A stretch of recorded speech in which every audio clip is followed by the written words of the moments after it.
The business card was elegantly simple, black ink on heavy, cream-colored stock. It read only, Dr. Alistair Blackwood, specialist in memory correction, and an address in the old part of the city. No phone number, no website.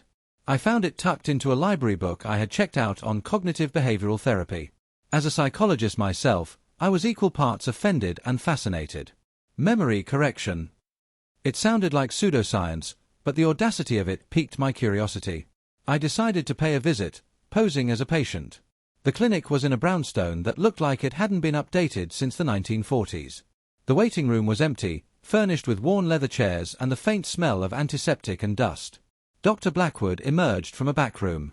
He was a tall, gaunt man with piercing blue eyes that seemed to see right through me. "Ah, Mr. Evans," he said, his voice a soft, smooth baritone. "I've been expecting you." That should have been my first clue. I had given no name. But before I could question it, he ushered me into his office.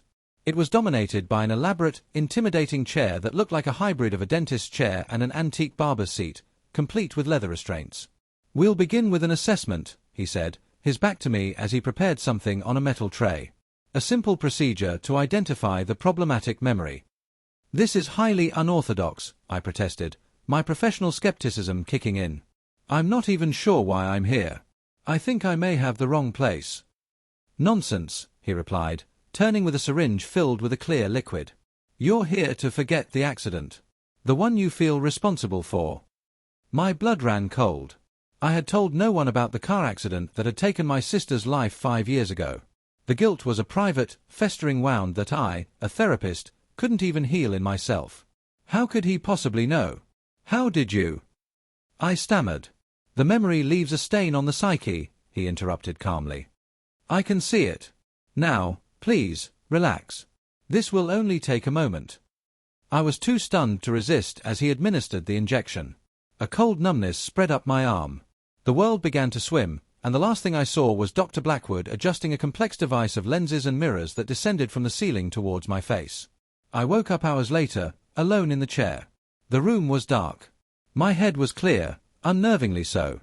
I thought of my sister, and for the first time in 5 years, there was no sharp pang of guilt.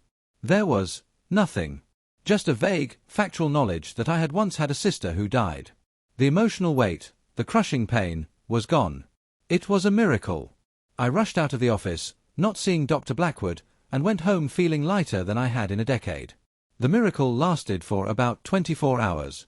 Then, the gaps started to appear. I was making coffee and couldn't remember my own apartment number. I had to check the lease. I sat down to work and found I had forgotten the password to my clinical database, a password I used every day.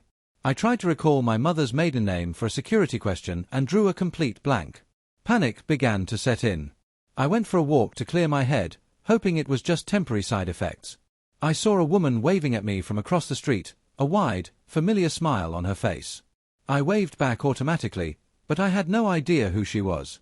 As I walked further, I realized with dawning horror that I couldn't remember the way home.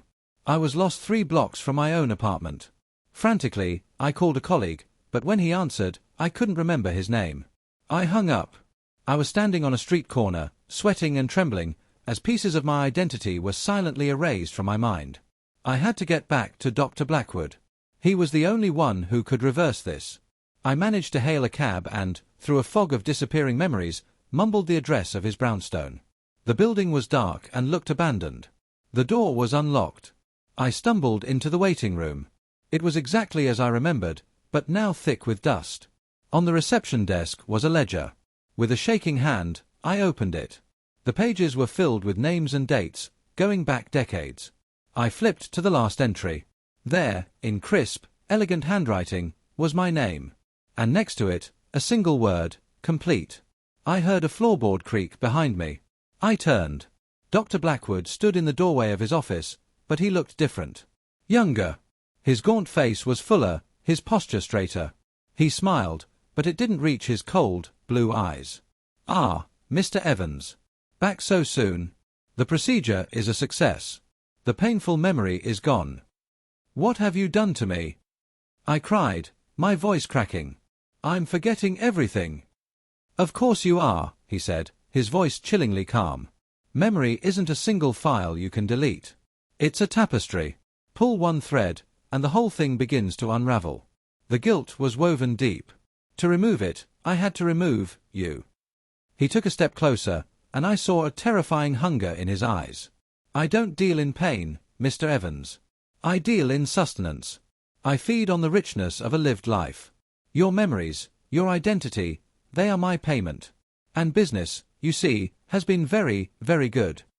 He gestured to the ledger, to the countless names before mine. I tried to run, but my legs wouldn't obey. I tried to scream, but I couldn't remember how. The last thing I felt, before the final light of who I was went out, was the gentle touch of his hand on my forehead, and the last thing I heard was his whisper. Thank you for your patronage.